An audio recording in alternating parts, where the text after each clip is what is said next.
So the Yochadihi Wintu Nation has been here in the Capay Valley for thousands of years. This is their ancestral homeland. We started very small, growing some wheat and alfalfa and sunflowers. Slowly but steadily expanded our land holdings and diversified our crops.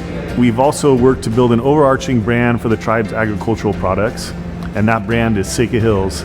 We planted our first olives in 2008. We harvested our first olives in 2011. We really had two goals with the facility. The first was obviously produce very high quality extra virgin olive oil from our own fruit, but also to provide custom milling to those other local growers who were having to ship their fruit hours away to have it processed. Well, there's a lot of things that make California olive oil special. I think first and foremost, the quality that we produce here in California is second to none. So when you see that bottle of olive oil on the shelf at the grocery store and it says California on it, you know that it's truly extra virgin olive oil.